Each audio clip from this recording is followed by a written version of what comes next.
Excellencies and distinguished delegates, on behalf of India, I extend warm greetings to the Government of Brazil and the people of Belém for hosting COP30 in the heart of the Amazon, a living symbol of our planet's ecological wealth. This COP marks a decade since the Paris Agreement, a milestone to assess our collective resolve. It has reminded us that climate change is no longer a distant manifestation, but is real and imminent. Unsustainable growth and development have placed Mother Earth in deep stress.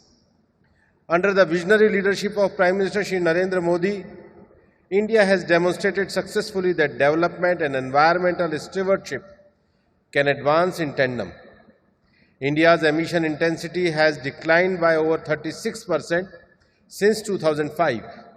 India's non-fossil fuel-based energy capacity, currently around 256 gigawatt, accounts for more than half of its total electric installed capacity.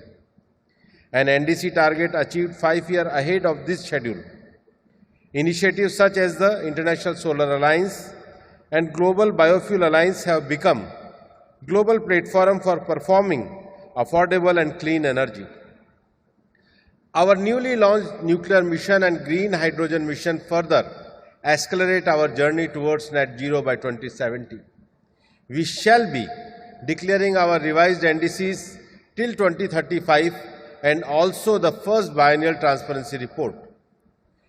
In line with the objective of Paris Agreement regarding conservation and development of carbon sink and reservoirs, 2 billion plants were planted under the community-led initiative in just 16 months. It is indeed a testament to the power of collective climate actions. Excellencies, in the same spirit, developed countries must reach net zero for earlier than current target dates, fulfill their obligation under Article 9.1 of the Paris Agreement, and deliver new, additional, and concessional climate finance estimated to be in trillions of dollars. Means of implementation must be adequate, accessible, affordable, and free from restrictive intellectual property barriers. Let the global community remember this COP